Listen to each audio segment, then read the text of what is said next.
Aquí, poquito.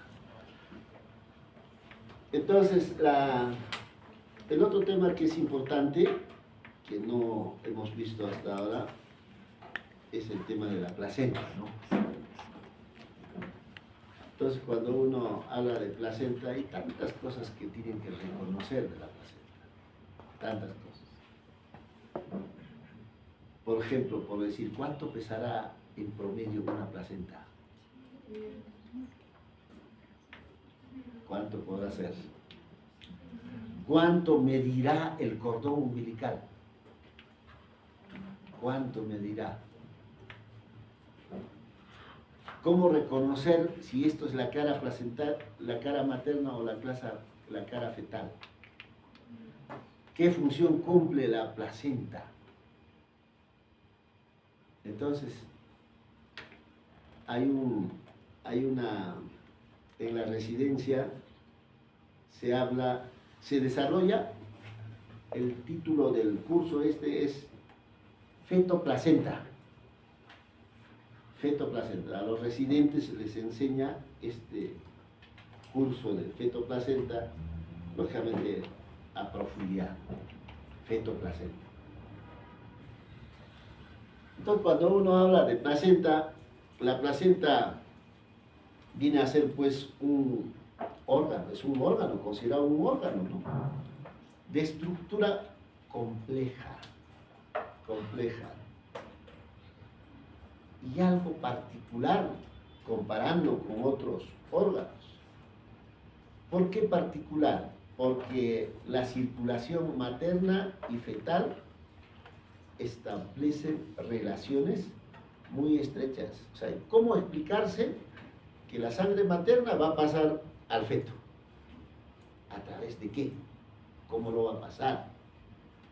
Porque si no hay pasaje de sangre materna al feto, ¿cómo llegaría al feto las sustancias nutritivas? Entonces, acá, por ejemplo, se va a verse, me imagino en biología ustedes han llevado transporte, tipos de transporte, cómo se transporta la glucosa, cómo se transportan los aminoácidos, cómo se transportan los lípidos, tipos de transporte. Y a través de la placenta se permite el intercambio de sustancias nutritivas y dentro de ello pues la glucosa, los aminoácidos, los lípidos, las vitaminas, también el agua, también el oxígeno, también el CO2, ¿no? Hay una relación entre el peso de la placenta y el peso fetal, una relación promedio. Por ejemplo, esto puede comprobar acá en el Cusco, cumple o no cumple, ¿no? Entonces la relación entre el peso de la placenta y el peso del feto es de 1 a 5 o de 1 a 6. ¿Qué significa? Si el peso placentario es 1, hemos dicho promedio 500 por 5, que sería el peso fetal, 2500. Y si fuera 6, 3 kilos. Esa relación se mantiene o se conserva, ¿no? Pero eso pues estamos hablando de datos internacionales. ¿Cuánto será en el Cusco? Nadie lo ha hecho. ¿Qué creen? ¿Que en el Cusco la placenta será 500 promedio? ¿Será más? ¿Será menos? ¿Qué creen? ¿Será más? No sé. ¿Qué creen? ¿Qué dice la Torre, que llegó tarde? Pienso que podría ser más, doctor, porque como estamos en altura, de repente necesita más cobertura para dar aporte de oxígeno. Teóricamente debe ser más, porque la concentración de oxígeno, acá en Cusco, ¿cuánto será? No es 100%, ¿no? Creo que llegan a 88, 90, nada más. Entonces, por mecanismo de compensación, teóricamente debe ser más, ¿no? Habría que ver eso, por ejemplo. Entonces, cuando uno habla de placenta, la placenta tiene una forma, la forma es discoide. Ustedes han visto ya la placenta. Tiene un diámetro de 15 a 20 centímetros. El grosor de la placenta es de 2 a 3 centímetros. El peso, en promedio, 500, pero varía entre 400 a 600. Y también tiene características de inserción de la placenta con el cordón umbilical. Pero esto es la descripción que debemos de recordar cuando en el internado atiendan el parto, porque tienen que registrar en la historia cuánto de diámetro tiene, qué grosor tiene, cuánto ha pesado, qué forma tiene, tipos de inserción. Entonces cada interno conoce a cuánto mide su cuarta, ¿no? Porque agarra la cuarta, ya, esto más o menos 18 centímetros o 20 centímetros, qué sé, ¿no? Entonces cada uno tiene que conocer. Entonces la placenta tiene dos caras. Uno es la cara fetal y la cara materna. La cara fetal está cubierto ¿con qué o por qué? Con el amnios, ¿no? Y a través del amnios podemos observar los vasos de la placenta. Esta es la cara fetal. Esto es el amnios. Y como ven ustedes, a través, como el amnios es transparente, blanco nacarado, a través de esto podemos ver esta vena o estos vasos en general. Mientras la cara materna es esto. La cara materna es la cara de la placenta que está inserto en el útero. Y la cara materna se caracteriza porque está formado por cotiledones. ¿Cuántos en promedio tiene? Entre 16 a 20 cotiledones. Tanto las membranas corioamnióticos como los cotiledones, durante la atención de parto hay que observar, hay que chequear, ¿no? Porque a veces se puede quedar. Si se queda, existe el riesgo de que pueda sangrar o infectarse, ¿no? Más o menos, si es que hablamos de placenta y su conexión con el producto de la gestación, tiene esta distribución, ¿no? La placenta, y esto vendría a ser el cordón umbilical, y la característica del cordón umbilical es que el cordón va a tener una vena umbilical y dos arterias, diferente a la de nosotros, ¿no?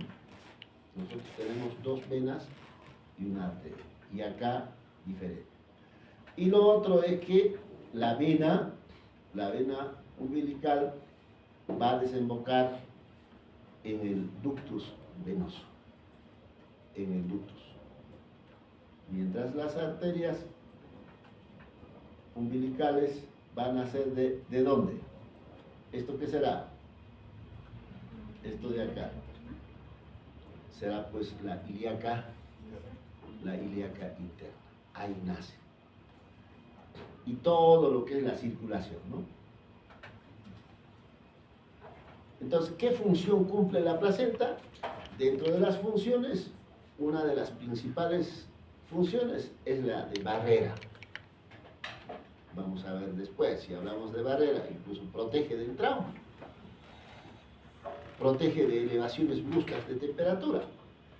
También cumple una función de intercambio, porque a través de la placenta va a pasar o salir, entrar oxígeno, CO2, agua, electrolitos.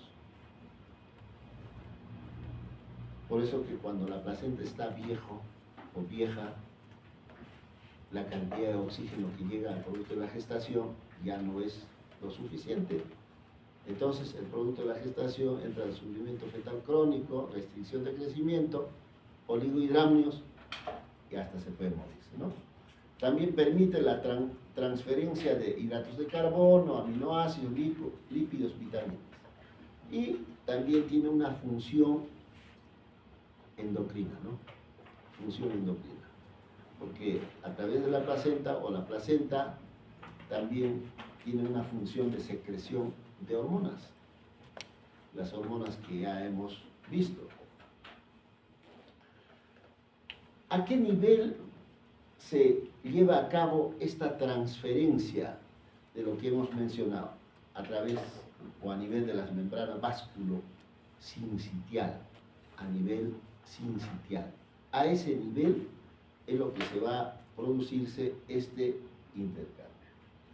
El oxígeno, el CO2 y los lípidos lo harán a través de una difusión simple, mientras la glucosa lo hará a través de una difusión facilitada y los aminoácidos lo harán a través de un transporte activo. ¿Cuáles son las sustancias que ingresan de la madre al producto de la gestación pasando por la placenta? El agua, por ejemplo, hidratos de carbono, aminoácidos, lípidos, electrolitos, hormonas, vitaminas, el hierro también. Por ahí que en el control prenatal, en todos los centros se preocupan de dar suplemento de hierro. Y peor, si es que la mamá es anémica, el producto de la gestación va a ser con anemia, van a ser con anemia. Pero además habrá pues lesión a nivel del sistema nervioso central. Entonces, como sabemos que el hierro pasa de la madre al producto de la gestación a través de la placenta, uno suplementa el hierro, también oligoelementos. Pero también puede pasar a través de la placenta fármacos. Bueno, de ahí que nuestra preocupación, cuando uno habla de aminoglucósidos, uno dice, mejor no le demos, porque así como genera problemas en la gestante, en el producto de la gestación también puede generar problemas, los aminoglucósidos. Y no solamente los aminoglucósidos, también las quinolonas, el grupo de las tetraciclinas también. Entonces hay que conocer qué fármacos generan problemas en el producto de la gestación para no dar durante el embarazo. Entonces, fármacos, drogas, el alcohol, por ejemplo, eso es lo que les comentaba hace un rato. El alcohol pasa y el chiquito nace borracho. Tóxicos, monóxido de carbono, también pasa, ¿no? Virus y el toxoplasma gondii. De los virus, la rubiola, antes era todo un problema, ahora que ya tiene vacuna, ya no hay muchos pacientes o gestantes que se preocupen de la rubiola. Citomegalovirus también pasa, y el virus de la inmunodeficiencia adquirida también, el HIV, pasa también, y el toxoplasma, ¿no? También pasan anticuerpos. Pues la pregunta será, ¿todos los anticuerpos o todas las inmunoglobulinas pasarán de la madre al producto de la gestación? Sería bueno que averigüen eso, ¿no? ¿Todas las inmunoglobulinas? Bueno, entonces, así como ingresa por la placenta al feto, del feto también sale para que se libere, ¿no? Y la liberación va a ser pues a través del pulmón materno y a través del riñón materno. ¿Qué sustancias?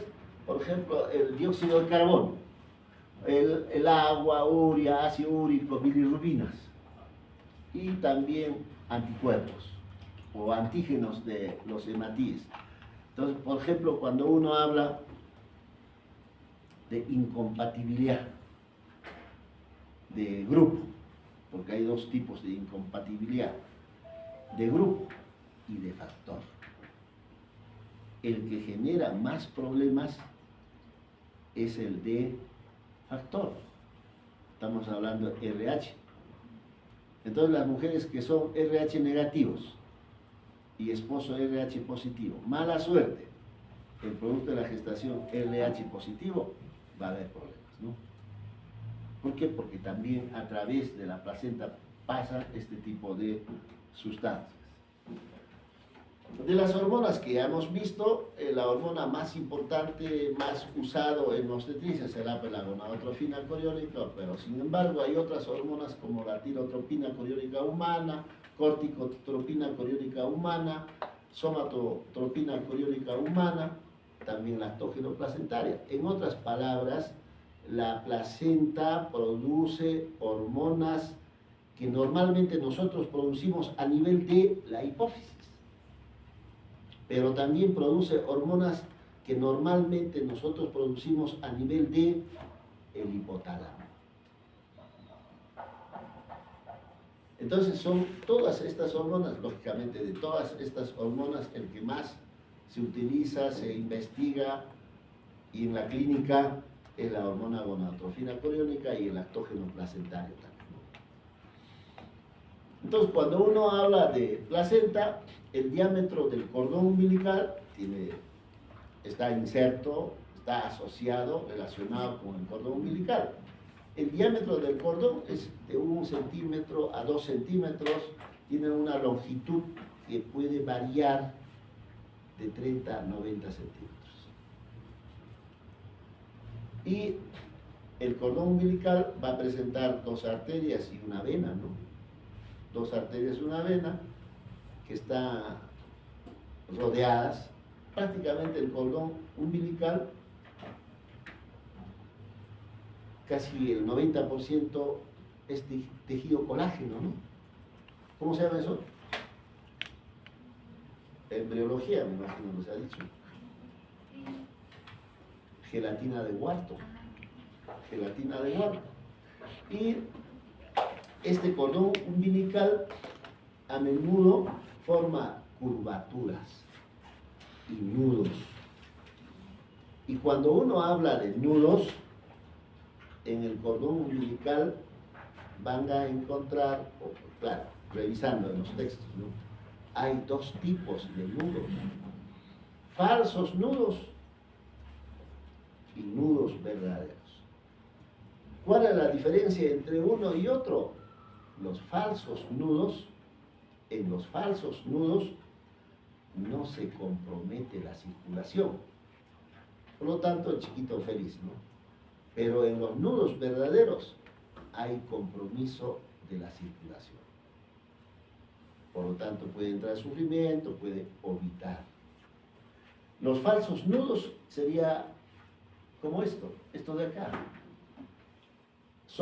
Es apelotonamiento de la gelatina de Wharton, que da la impresión de que ahí hay un nudo, ¿no? Pero en realidad no es un nudo verdadero. Mientras los nudos verdaderos generalmente se forman porque a veces el cordón está en el cuello y cuando se desprende de este cordón, mala suerte, entra por el cordón y se amarra. Y poco a poco se va a ir ajustando eso y va a generar sufrimiento fetal hasta óbito fetal. Y cuando hay un circular de cordón en un miembro, hasta puede amputar un miembro. Entonces, importante que las gestantes, cuando uno se haga la ecografía, hay que ver hay circulares de cordón o no, ¿no? Cuando uno habla de cordón umbilical, hay tipos de inserción del cordón umbilical. Hay un tipo de inserción que es central, significa este cordón umbilical se inserta al centro de la placenta. Excéntrico, cuando la inserción no está en el centro, sino fuera del centro, que puede estar acá, que puede estar acá, que puede estar acá. En este caso, o cuando uno habla de inserción excéntrica, puede ser marginal o puede ser velamentosa. Marginal, como hemos mencionado, fuera del centro, pero velamentosa, que es lo más importante, en caso de velamentosa, el cordón umbilical está inserto no en la placenta, sino en las membranas corioamnióticas. ¿Y qué problema va a generar? Va a generar problemas en el alumbramiento. Como está inserto en la membrana, cuando uno tracciona, se va a arrancar, se va a desprender con facilidad, ¿no? Eso en relación a la placenta y el cordón umbilical. Ahora, ¿qué hemos dicho de la longitud del cordón? Que puede ser 30, 90 centímetros. Ya, o sea, teóricamente, para que pueda bajar y salir el producto de la gestación de la cavidad uterina fuera, en el momento del parto, teóricamente necesita 30 centímetros. 30 centímetros. Entonces, hay un término que se llama brevedad de cordón, o cordón corto, o cordón largo, el otro extremo. Entonces, en caso de brevedad de cordón, si bien es cierto, el límite inferior normal útil como para que se produzca el parto por vía vaginal es 30, se habla de brevedad de cordón cuando la longitud del cordón es de 21 centímetros. 21 centímetros. Y se ha demostrado de que con 21 centímetros, que es el límite inferior que puede pasar el producto de la gestación por vía vaginal. Como es gelatina, el cordón es laxo. Con cada contracción baja la cabeza y va estirando, estirando, estirando, y con 21 centímetros puede avanzar, ¿no? Y salir el producto de la gestación. Entonces, cuando hablamos de placenta, la placenta está relacionada con el líquido amniótico. Y cuando hablamos de líquido amniótico, el líquido amniótico puede estar alterado. Es lo que nos interesa. Cuando está alterado, podemos estar frente a una gestante que tiene polihidramnios, o podemos estar frente a una gestante que tiene oligohidramnios. Son alteraciones del líquido amniótico que podemos estar frente a una gestante con este problema, ¿no? Entonces, si hablamos de líquido amniótico, la edad gestacional a partir del cual el líquido amniótico empieza a formarse, 12 semanas. Un fetito de 12 semanas, el volumen del líquido amniótico más o menos 50 centímetros, o 50 ml o cc. Pero el dato importante es que a 34 semanas, o 34 a 36 semanas, en ese espacio de tiempo, el líquido amniótico llega a ser 1 litro. Entonces se habla el acné de formación de líquido amniótico. El acné de formación de líquido amniótico, 34 semanas. Y esto se mantiene, por decir, hasta 36, y a partir de ahí, el líquido amniótico empieza a descender. ¿Por qué? ¿Por qué será? Porque la placenta, a partir de este tiempo, empieza a calcificarse. Entonces la calcificación evita que pase en forma adecuada sangre de la madre al producto de la gestación. Entonces, una forma de evaluar en el momento de alumbramiento es la presencia o ausencia de calcificaciones. Y les decía en algún momento, las calcificaciones generalmente empiezan a nivel del borde de las placentas. Es piedra. Entonces uno pasa la yema de los dedos y vamos a encontrar presencia de unos grumos, que es calcio, ¿no? Entonces, en la formación del líquido amniótico interviene una serie de órganos del producto de la gestación. Uno de los órganos que interviene es el riñón, el tracto urinario. El riñón interviene dando líquido al líquido amniótico. También interviene el aparato digestivo, pero el aparato digestivo más bien quita absorbe, traga el líquido amniótico que está en la bolsa. El aparato respiratorio da y también quita. Y las membranas, estamos hablando de membranas corioamnióticos, el cordón umbilical, la piel, igual, da, también quita. Entonces, de estos 4 órganos, el más importante es el tracto urinario y tracto digestivo. Entonces, la alteración del volumen del líquido amniótico está relacionado con el tracto urinario y el tubo digestivo. Entonces, si hablamos del tubo digestivo, el feto deglute el líquido amniótico, traga el líquido amniótico.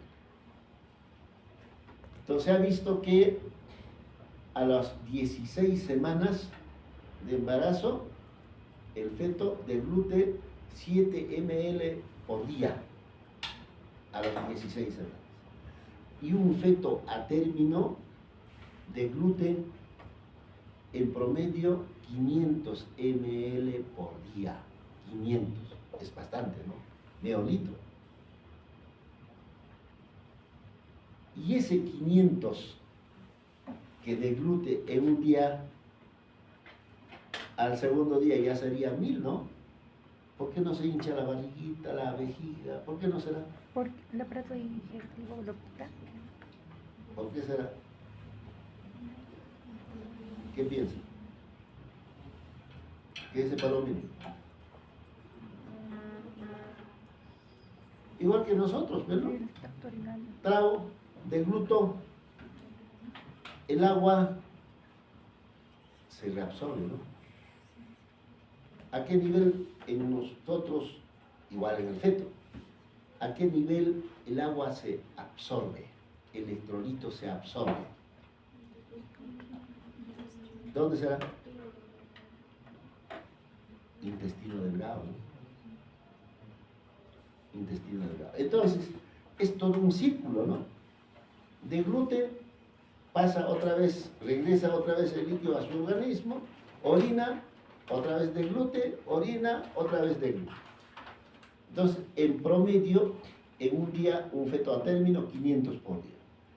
De esto, el líquido, lógicamente, el agua, el sodio, se va a reabsorber a nivel gastrointestinal.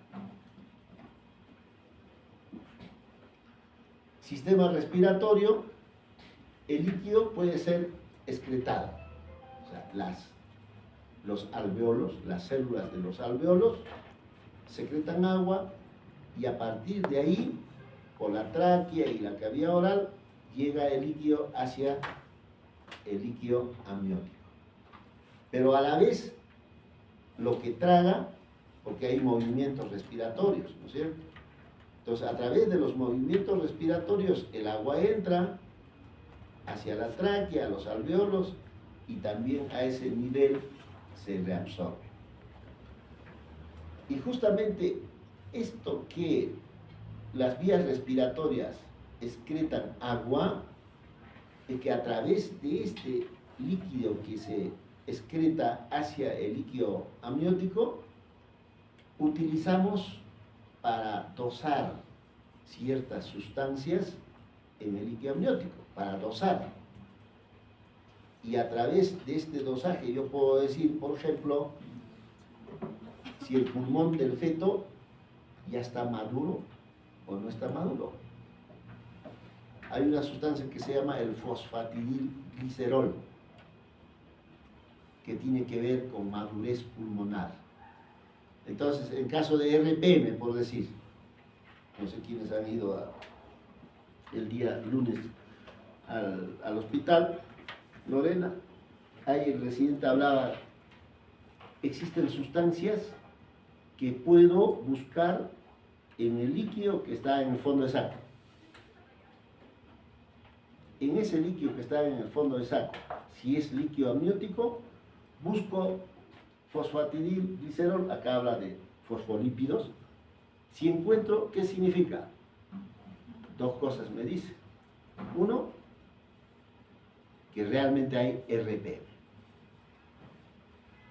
Y dos, me dice que si encuentro fosfatidilglicerol, el pulmón de este feto que tiene RPM ya está maduro. Por lo tanto, puedo terminar el embarazo.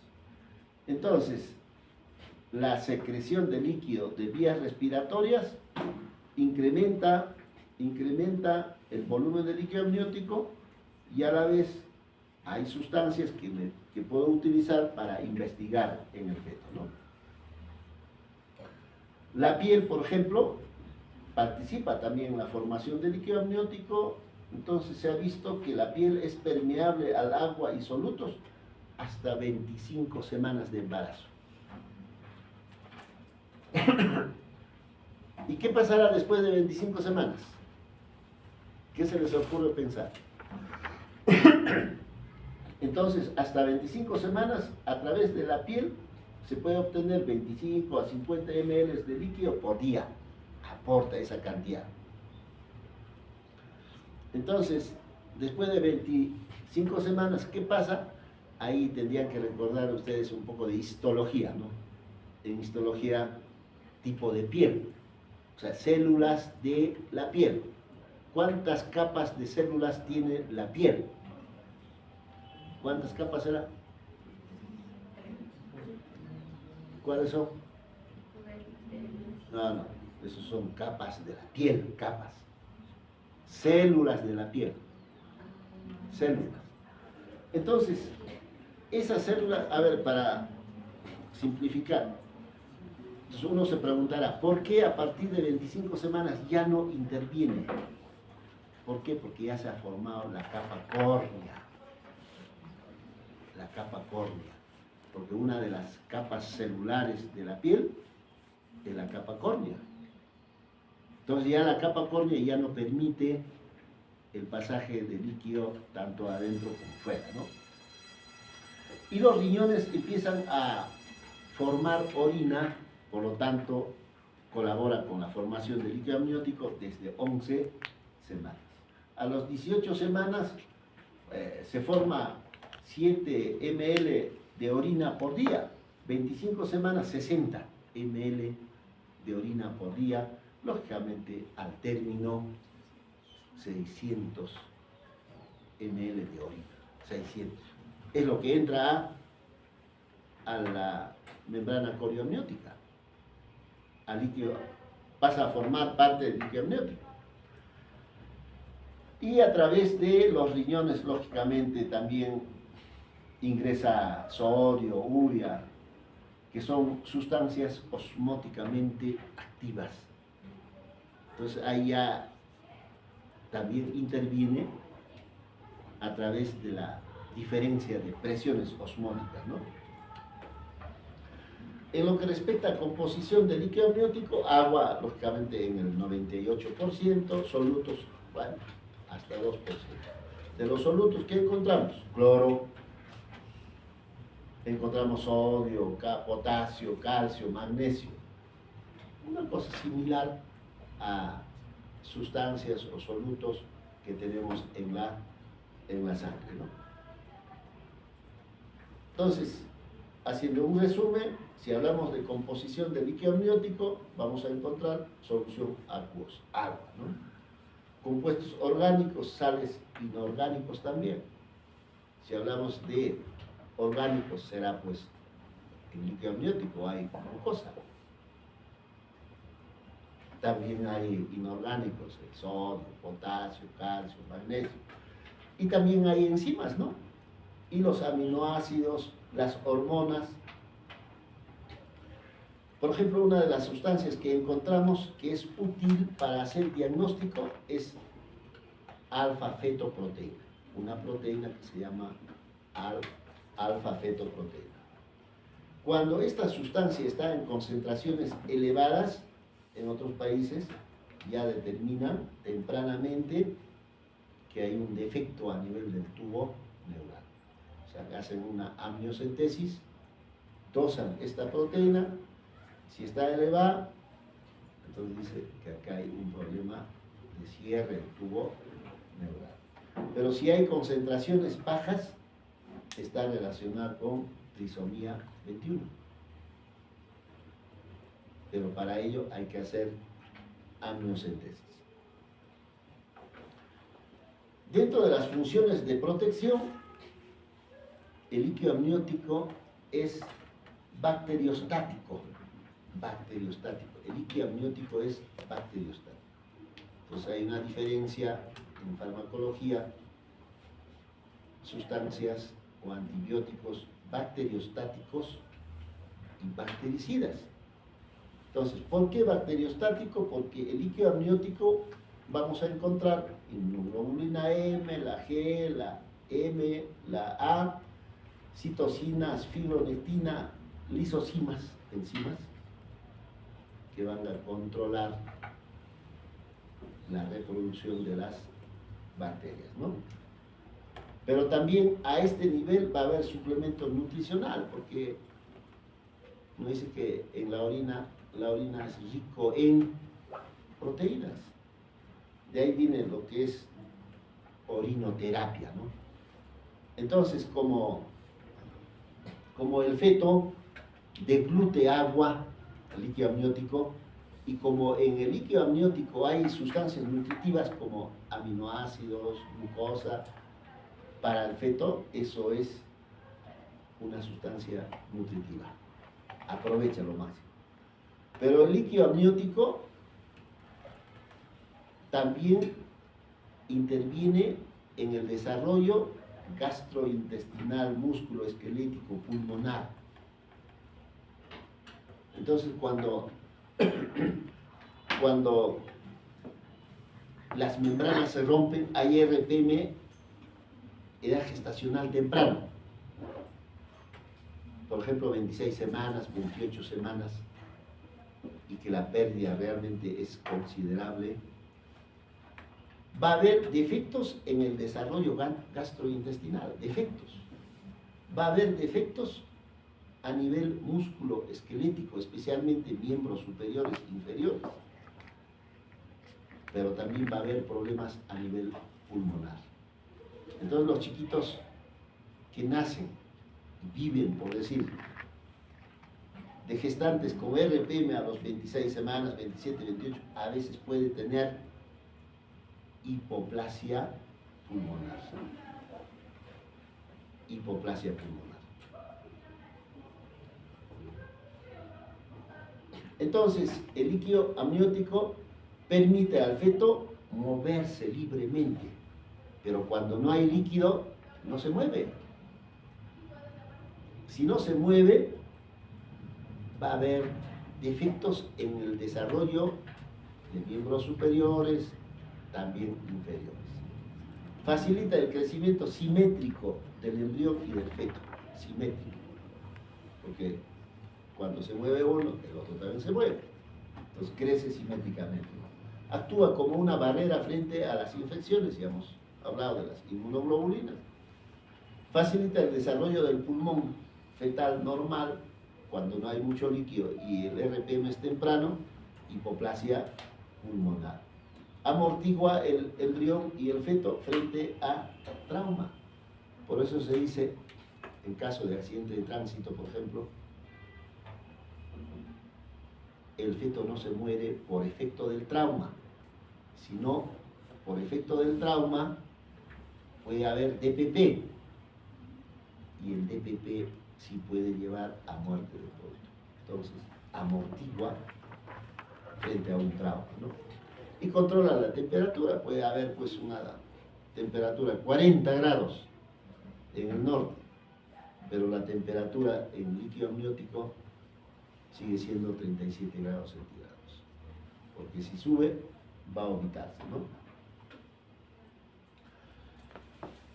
Entonces, ¿qué hacer para saber cómo está el líquido? Entonces hay que hacer una evaluación ecográfica del volumen de líquido amniótico. ¿Y a partir de qué edad debemos de hacer esta evaluación? A partir del segundo trimestre. ¿Cuándo empieza el segundo trimestre? ¿Cuándo será? 25, 26, 27. ¿Qué dice delegada? Lezama, ¿dónde está Lezama? ¿Cuándo será? Eso, ya vamos a terminar el curso. 27. Segundo trimestre. Será pues 40 entre 3, ¿cuánto es? 13.3 por decir. 13 es primero. Entonces, el primer trimestre termina a los 13 semanas. Segundo trimestre entonces empieza pues a los 13,4. En otras palabras, a los 14 semanas. Ay, está desplazado. Y termina a los 27 semanas. Porque 28 empieza el tercero. Entonces, nosotros podemos evaluar el volumen de líquido amniótico a partir del segundo trimestre. Significa 14 semanas. Y para evaluar ecográficamente hay dos técnicas, hay dos métodos. Uno es el método Chamberlain y el otro es el método de Hila o Fela. Generalmente se usa el método de Hila, pero comparando uno y otro, teóricamente es mejor el método de Chamberlain.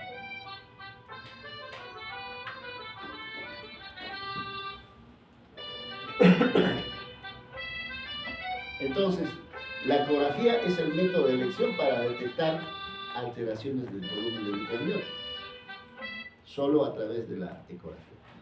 Pero yo puedo decir que esta gestante tiene polihidramios oligo clínicamente, claro que sí. En control prenatal se hablaba de eso.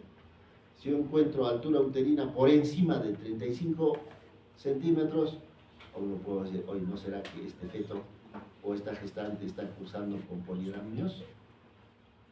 Y si le respondo de esa manera, ¿qué tengo que hacer? Haré pues una ecografía. Si encuentro por debajo de 31, también tengo que preguntarme, oye, ¿por qué está por debajo de 31? Y la respuesta será, ¿no será que está haciendo oligohidramios? Pero si me respondo de esa manera, ¿qué tengo que hacer? Una ecografía. Entonces, clínicamente, tenemos que sospechar. Y en los pueblos donde van a estar ustedes, ¿acaso hay ecógrafo? Y si hay ecógrafo, de repente ni saben hacer ecografía. Pero clínicamente, si hago una buena determinación de altura uterina, puedo sospechar y enviar que me lo hagan una ecografía y salir de dudas, ¿no? Esto es el método de Chamberlain. Este método se hace desde 1984. En este método se busca, como dice acá, la bolsa o el bolsillo más grande. Pero para ello debo hacer imaginariamente, debo de dividir el abdomen de la gestante en 4 cuadrantes.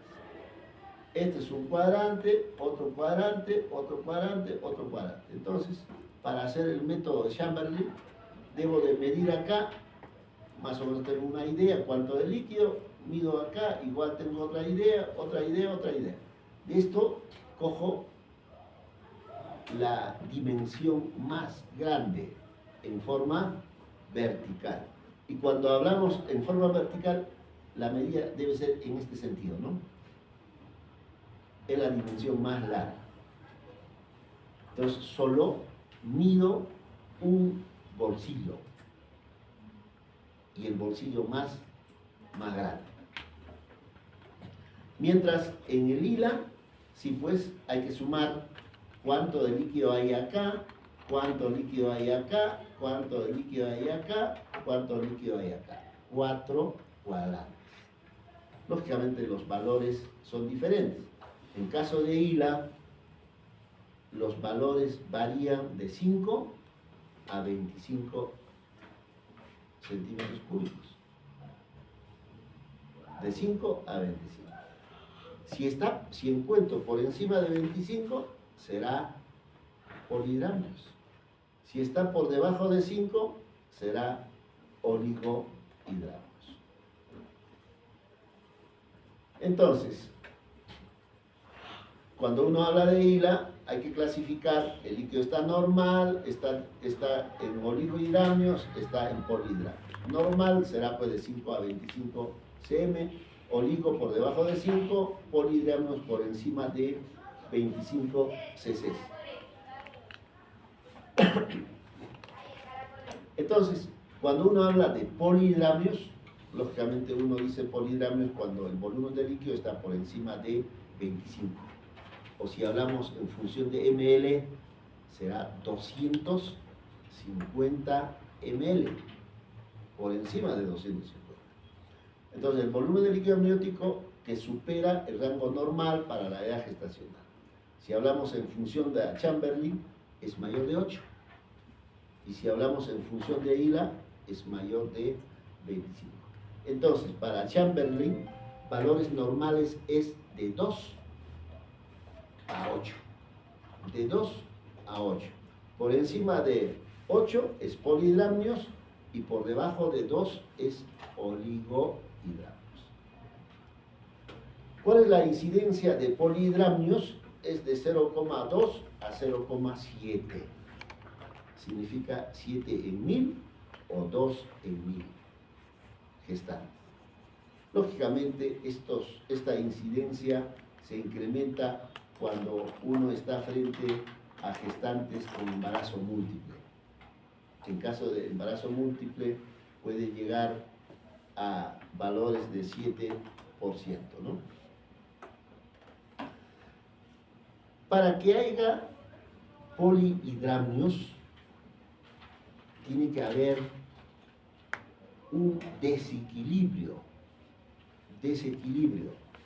entre la producción o formación de líquido amniótico y la eliminación de líquido amniótico. Tiene que haber un desequilibrio.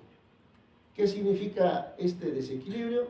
Habrá mayor producción y menor eliminación. Y solo recordar de que cuando uno está frente a un polihidramio, la mayor parte, el mayor porcentaje de causas generalmente es idiopática. No se logra encontrar causa idiopática. Pero también, como interviene en la formación la madre, entonces hay causas maternas, hay causas fetales, también hay causas placentarias. Palomino, ¿estás durmiendo? Entonces, va a haber, para que haya polihidramios, mayor producción, menor eliminación. Para oligo, será pues lo inverso, ¿no? Mayor eliminación o menor producción. Entonces, ese equilibrio tiene que mantenerse. Dentro de las causas maternas para polihidramios, ¿en qué casos vemos? En casos de diabéticas, vemos en caso de isoinmunización. Ahí entra lo que es incompatibilidad de grupo, incompatibilidad de factor. Causas fetales, malformaciones. ¿Qué tipo de malformaciones? Problemas de tubo neural, sistema nervioso central, por lo tanto, defecto del cierre del tubo neural, hidrocefalia, microcefalia. En estos casos vemos polihidramios. Pero también malformaciones del aparato digestivo, como por ejemplo atresia de esófago, estenosis duodenal, estenosis del antro pilórico. Básicamente defectos de desarrollo a nivel del tubo digestivo.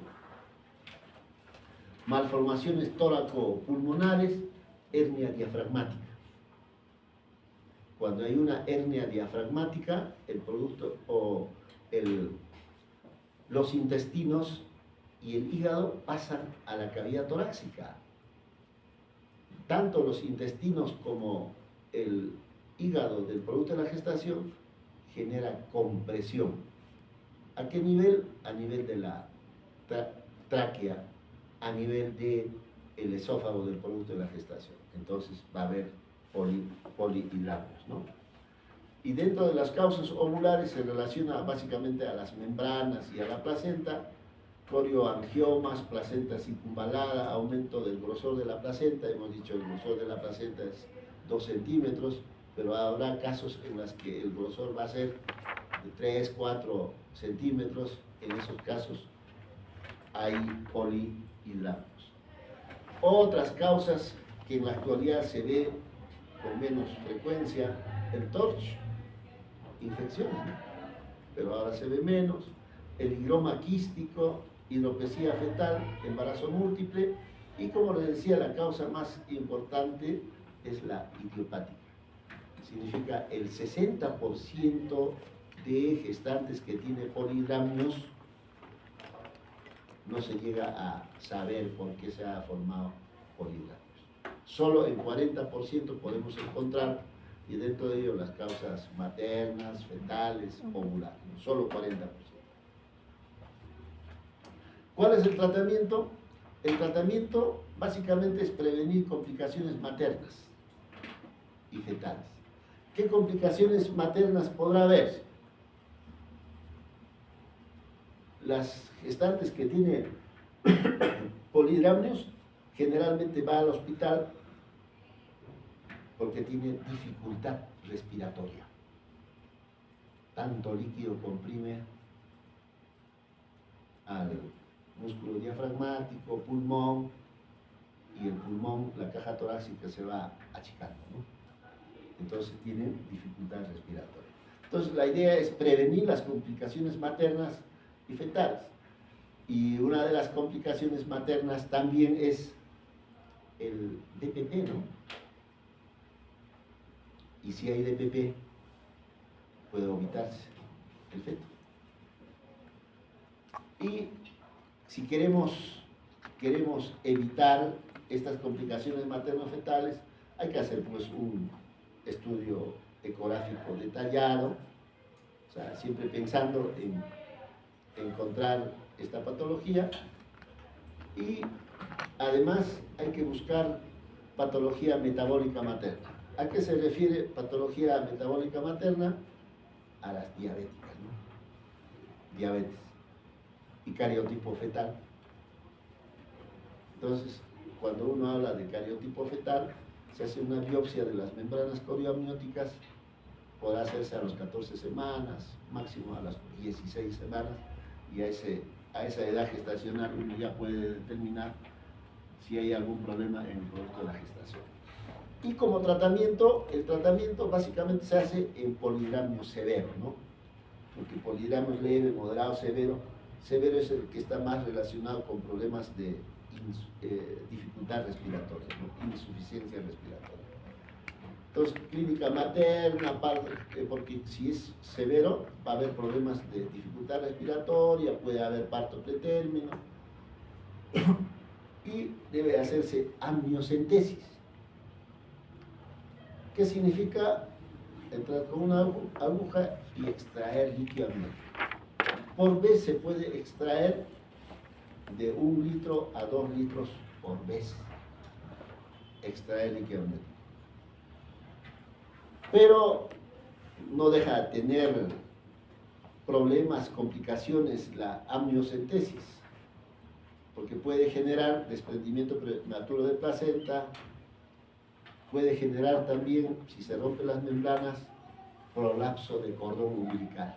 Y si hay prolapso de cordón umbilical, el feto hasta puede orbitar, ¿no? Entonces, cada vez que uno va a realizar un procedimiento, hay que explicar a la gestante, existe el riesgo de que pueda haber DPP, se rompan las membranas, prolapsar el cordón, infectarse también, porque estamos manipulando, ¿no?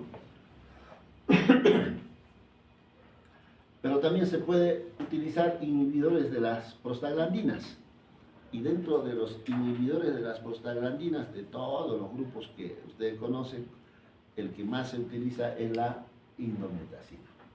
La indometacina actúa a nivel renal fetal o riñón fetal, y actuando a nivel riñón fetal hace que disminuya la producción de orina fetal, ¿no?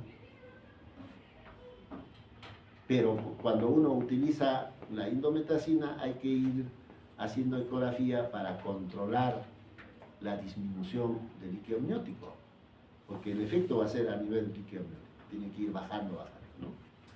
Y uno de los efectos secundarios de la indometacina, lo que se ve más es el cierre prematuro del conducto arterioso, ductus arterioso. Entonces, cuando uno habla de tocolíticos, uno de los tocolíticos también es la indometacina, pero la indometacina se debe usar solo hasta 32 semanas, nada más. ¿Por qué? Porque cuando uno utiliza indometacina después de 32 semanas, esto es el problema que vamos a tener: cierre precoz del ductus arterioso. Si hay cierre precoz del ductus arterioso, habrá hipertensión pulmonar, y eso es de por vida, ¿no? Y también genera, pues, supresión renal. Entonces hay que tener cuidado, ¿no? Se puede usar, pero siempre con las precauciones del caso.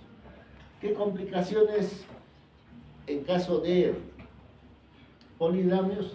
Trastornos en la madre, lo que ya les he explicado, insuficiencia respiratoria, parto pretérmino, RPM, prosidencia de miembro o de cordón, DPP también. Y cuando uno atiende una gestante que tiene polihidramios, en el puerperio inmediato precoz puede hacer atonía y hasta terminar una histerectomía, ¿no? Entonces se asocia con hemorragias en el postparto. La otra alteración vendría a ser oligohidramios. ¿Cuál es la incidencia de oligohidramios? 0,5%. Significa 5 en 1000. 5 en 1000 y 40 en 1000. Entonces, yo todos los días en el hospital les digo: oye, compadre, ¿están haciendo bien la ecografía? ¿Cómo es la cosa? Porque tantos oligos hay en el hospital. Lo mandé a revisar a uno de los residentes sobre la incidencia. Entonces el residente informa que es hasta 5, ¿no? Hasta 5. Pero nosotros tenemos un montón. Entonces, eso nos dice, o realmente la estadística, porque esta estadística es pues a nivel mundial, ¿no? De repente en el hospital es otra la incidencia. ¿Cuál es la otra opción? Que estamos haciendo mal la ecografía. Entonces, no sé si han escuchado ustedes, yo les decía a los asistentes, cuando yo encuentre oligohidramnios, si utilizo la técnica de Hila, tengo que hacer las mediciones 3 veces. 3 veces. Hago 3 veces, en las 3 veces voy a tener valores diferentes. Primer valor le sumo, por lo tanto, al segundo valor, le sumo al tercer valor y lo saco un promedio entre 3. Y les he recomendado, hagan 3 veces cuando encuentren oligo y se reporta el promedio, porque si uno hace solo una vez, exageramos los oligohidramios, ¿no? Entonces, causas de oligohidramios, igual que en la anterior, anomalías fetales, básicamente renales. También podemos tener o estar frente a una gestante con restricción de crecimiento, embarazo prolongado y enfermedades maternas.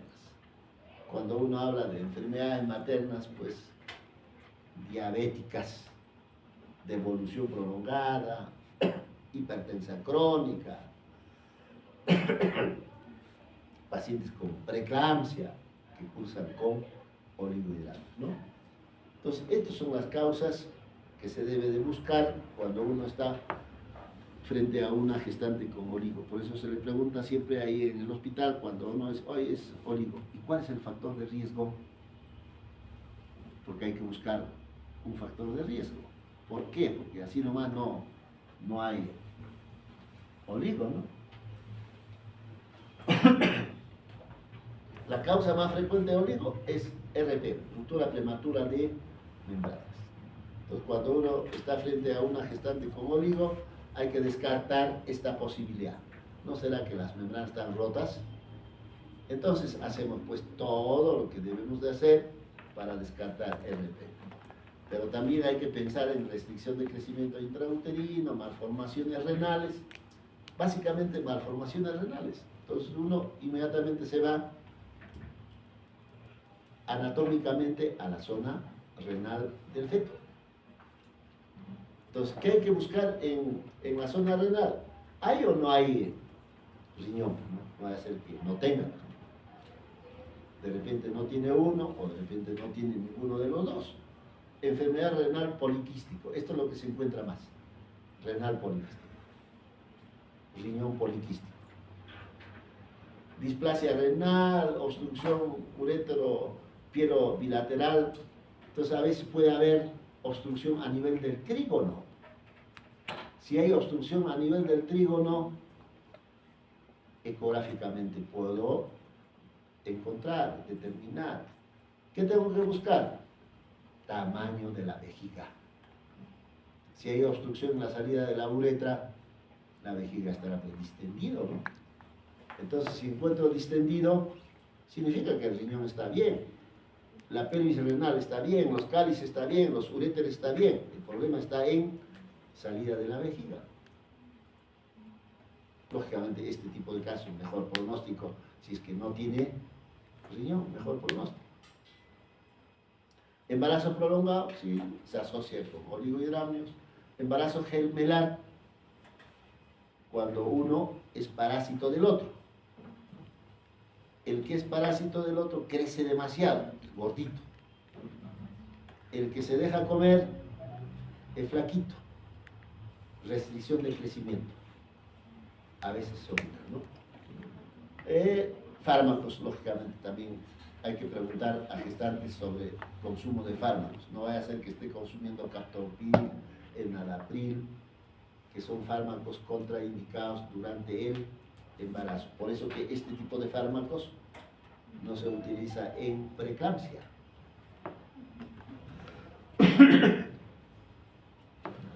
Y cuando hay un oligo severo, hay una secuencia de Potter, síndrome de Potter o mal de Potter, cuando es severo. ¿Cuál es esa secuencia? Va a haber hipoplasia pulmonar. Lógicamente habrá pues hipoplasia pulmonar cuanto más temprano, estamos hablando de edad gestacional, se ha presentado este problema, ¿no? Porque el líquido amniótico permite que los pulmones se desplacen, ¿no? Pero si no hay líquido amniótico, el tórax está aprietado, entonces habrá hipoplasia pulmonar, porque el útero lo va a comprimir, ¿no?